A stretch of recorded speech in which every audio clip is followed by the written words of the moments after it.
सर्दियाँ शुरू हो गई हैं और सर्दियाँ शुरू होते ही मार्केट में आ जाती है ढेर सारी सब्ज़ी। तो आज मैं आपके लिए बहुत ही लज़ीज़ वाली और टेस्टी वाली रेसिपी लेकर आई हूँ, जो सर्दियों में अगर नहीं बनाया ना तो क्या ही बनाया। तो आज मैं आपके लिए लेकर आई हूँ एक बहुत ही डिलीशियस और यम्मी वाली सरसों के साग की रेसिपी। मैं मार्केट गई थी और वहाँ मुझे दिख गया हरा हरा ताज़ा ताज़ा सरसों का साग। तो मैं इसे लेकर आ गई, क्योंकि मार्केट से आते टाइम रात हो गई थी। तो मैंने इसे अच्छे से धुल कर पेपर में लपेटकर इस तरह से रख दिया था। तो आप जब भी कोई भी हरी सब्ज़ी लाएँ, अच्छे से धुलकर और उसे इस तरह से किसी भी पेपर में लपेट कर रख दें, तो वो बिल्कुल फ्रेश बनी रहती है। तो इसे आज हम बनाएँगे बहुत ही ट्रेडिशनल तरीके से। और इस तरह से देखिए, सरसों का साग बहुत ही ताज़ा है और बिल्कुल छोटी डंडियों वाला हमें साग लेना है। इस बात का ख़ास ख़्याल रखिए कि डंडियाँ जो है ना, वो बहुत ज़्यादा मोटी-मोटी ना हो, जिससे आपके साग अच्छे नहीं बनेंगे। तो यहाँ पर देखिए, और बहुत ज़्यादा फूल वाला भी जो साग है ना, वो भी ना हो। तो इसमें थोड़े बहुत फूल लगे हुए थे, इससे पता चलता है कि हमारा साग बहुत फ्रेश है।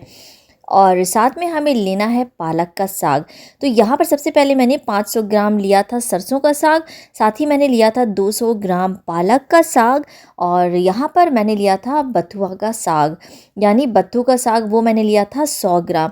और इस साग की जो मोटी डंडियाँ हैं उसे हमें हटा देना है और पत्तियों को निकाल लेना है। सारी डंडियाँ मैंने यहाँ नहीं निकाली है, छोटी डंडियाँ रहने दी हैं, और जो मोटी वाली सारी डंडियाँ थी उन्हें मैंने अलग कर लिया है। अगर आपके पास बत्थू का साग नहीं है या नहीं मिल रहा है, तो आप सिर्फ पालक, मेथी और सरसों से भी इस साग को बना सकते हैं, मगर बत्थू का साग डालने से ये और भी ज़्यादा डिलीशियस लगता है। तो चलिए, बस साग को हमने फटाफट से धो लिया है। और यहाँ पर मैंने ना 50 ग्राम के लगभग मेथी का साग लिया है। मेथी का साग हमें ज़्यादा नहीं डालना है, नहीं तो इसमें एक कड़वाहट आ जाएगी। तो बस सारे साग को हमें धुल लेना है और अच्छे से चॉप कर लेना है। तो बस मैंने सागों की जितना नाप-तोल बताया है, उस हिसाब से ही आप साग रखेंगे। बहुत ज़्यादा कम ज़्यादा मत कीजिएगा, नहीं तो साग आपका बहुत अच्छा नहीं बनेगा। तो सबसे ज़्यादा हमें जो है ना, सरसों का साग यहाँ लेना है, और थोड़ी-थोड़ी क्वांटिटी में और सारे साग को लेना है। और जो लोग साग नहीं पसंद करते, वो भी इसे माँग-माँग कर खाने लगते हैं।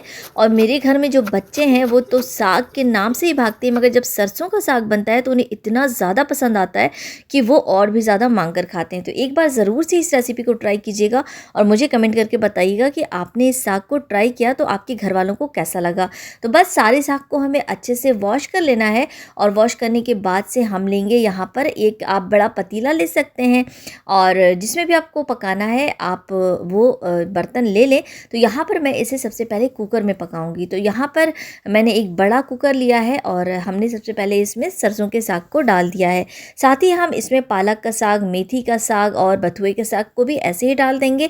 और अगर आपके पास मूली के पत्ते हैं तो आप वो भी इसमें ऐड कर सकते हैं। तो सर्दियों की ख़ास बात यही होती है कि इसमें बहुत सारी ग्रीन सब्ज़ी आती है, और बहुत अच्छा लगता है खाने में सारी ग्रीन वेजिटेबल्स को। और इसे हम बहुत तरीके से बनाकर खा सकते हैं ग्रीन वेजिटेबल्स को, और बच्चों को भी खिला सकते हैं। तो बस यहाँ पर हमने सारे साग को डाल दिया है, और साथ ही हम डाल देंगे यहाँ पर मेथी के साग को।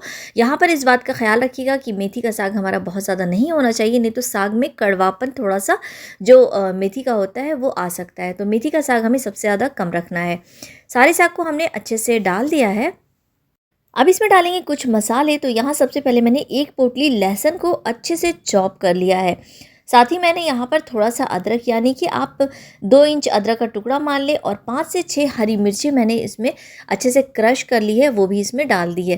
तो ये मसाले आप ज़रूर से डालिएगा, इसके बिल्कुल भी मत कीजिएगा, इससे साग का टेस्ट बहुत ज़्यादा अच्छा आता है।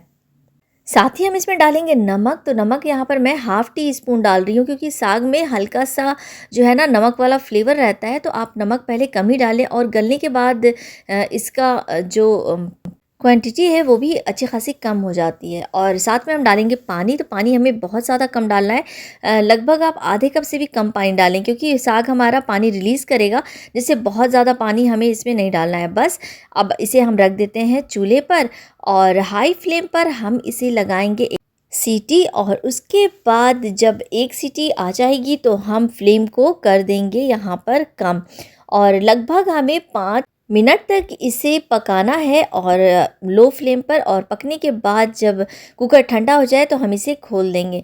तो यहाँ पर आपको लेना है एक मथनी, यानी कि आप एक दाल घोटनी ले लें या फिर आप एक मैशर ले लें। उससे अच्छे से साग को भूनते जाएं जब तक कि साग जो है ना बिल्कुल अच्छे से मैश ना हो जाए। तो यहाँ पर साग अच्छे से हमारा मैश हो चुका है, आप देख सकते हैं बिल्कुल इसकी कंसिस्टेंसी जो है ना वो चेंज हो चुकी है। और उसके बाद हम इसमें डालेंगे हमारा सीक्रेट इंग्रेडिएंट, हम डालेंगे मक्के का आटा। तो यहाँ पर मैंने लगभग 1 कप मक्के का आटा लिया और इसे थोड़ा थोड़ा हमें करके इसमें डालना है ताकि इसमें लम्स ना बने, और मिक्स करते जाना है। अगर आप चाहें तो इसे मिक्सी में भी पीस सकते हैं, मगर मिक्सी में पीस कर बहुत ज़्यादा इसका जो है ना टेक्सचर अलग सा हो जाता है। तो आप इसे भूनते जाएँ और साग का टेक्सचर जो है बहुत अच्छा बिल्कुल महीन सा हो जाए, उसके बाद इसे आप बंद कर दें। अब हमें लेना है एक कढ़ाई और उसमें डालेंगे देसी घी। तो ये सरसों का साग देसी घी में अच्छा बनता है। तो यहाँ पर मैंने 2 बड़े चम्मच देसी घी डाला है, उसमें डाला है 2 सूखी लाल मिर्च, साथ ही मैंने डाला है 2 मीडियम साइज़ की प्याज। और प्याज और लाल मिर्च को हम कर लेंगे हल्का सा लाल, थोड़ा सा कलर इसका चेंज हो जाएगा। उसके बाद हम बाकी की सब्जियाँ इसमें डालेंगे। साग में बहुत ज़्यादा मसाले या सब्जियां हम ऐड नहीं करते क्योंकि इसका फ्लेवर चेंज हो जाता है, और साग का अपना जो फ्लेवर होता है वो बहुत टेस्टी होता है। तो बस हमें इसमें डालना है लहसुन, थोड़ा सा मैंने लहसुन क्रश किया था, लगभग आधी पोटली लहसुन। साथ ही मैंने 1 इंच अदरक का टुकड़ा, 4 से 5 हरी मिर्चें, सबको अच्छे से क्रश कर लिया है मैंने, अच्छे से चॉप कर लिया है। और सारी चीज़ों को डाल के हल्का सा हमें भूनना है।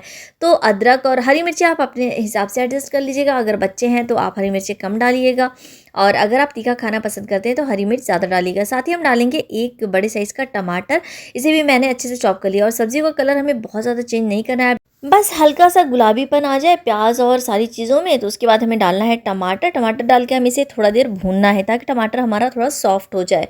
और उसके बाद आप चाहें तो इसमें नमक थोड़ा सा डाल सकते हैं स्वाद के अनुसार, क्योंकि हमने साग में भी नमक डाला है। तो आप उसी हिसाब से इसमें नमक डालिएगा, बहुत ज़्यादा नमक मत डालिएगा क्योंकि साग की क्वांटिटी जो है सूखकर थोड़ी सी हो जाती है।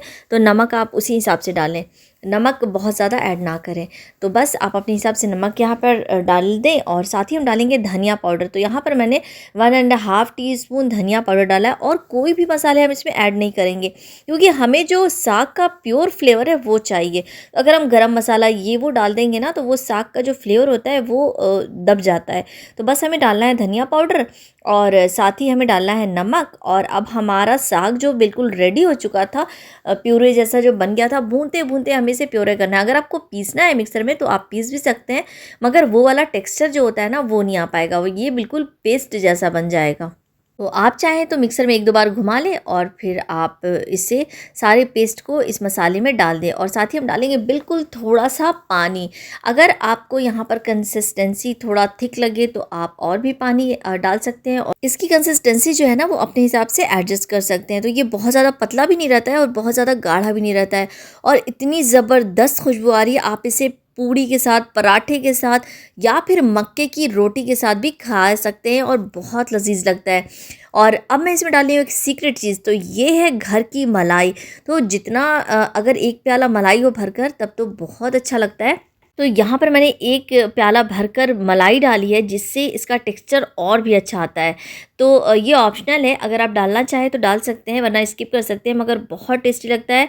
आप एक बार इस तरह से साग को बनाकर देखिएगा। तो मैंने सारी चीज़ें डाल दी हैं। अब ये बहुत ज़्यादा उड़ने लगता है तो अब इसे ढककर हम लगभग 5 मिनट पकाएंगे। और अब हम तैयार करेंगे इसका तड़का। तो एक तड़का पैन में हमने डाला है घी 1 टेबल स्पून भरकर, साथ ही मैंने 1 सूखी लाल मिर्च, 1 हरी लाल मिर्च और थोड़े से अदरक के टुकड़े जो है उसे अच्छे से लाल कर लिया है। और उसके बाद हम इसे तड़का लगाएंगे। तो इस साग में ऐसे तड़का लगा कर देखिएगा, बहुत टेस्टी लगता है। और मलाई भी डालकर देखिएगा, वो भी डालने से साग हमारा बहुत अच्छा क्रीमी स्मूथ बिल्कुल बनता है। तो अब हम बना लेते हैं मक्के की रोटी, जो सरसों के साग के साथ बिल्कुल गज़ब का कॉम्बिनेशन होता है। तो अब हम मक्के के आटे में डालेंगे थोड़ा सा नमक, और साथ ही हम डालेंगे थोड़ा सा आटा, गेहूं का आटा मैंने इसमें मिक्स किया है। ये अगर आप चाहें तो मिक्स करें, नहीं तो सिर्फ मक्के की रोटी बना लें। और अब हम आटे को गूँथ लेंगे, तो इसके लिए हमें चाहिए गुनगुना पानी और आप इस तरह से हाथों की हेल्प से जो है आटा जैसे हम लगाते हैं वैसे ही सेम हमें आटा लगाना है। बस थोड़ा-थोड़ा सा पानी हमें डालना है और आटा लगाते जाना है। बहुत से लोग जो है गर्म पानी करके आटा उसी पतीले में डालकर और मिक्स कर छोड़ देते हैं। तो जैसे भी आपको ईज़ी लगे ये तरीका भी बहुत ईज़ी है।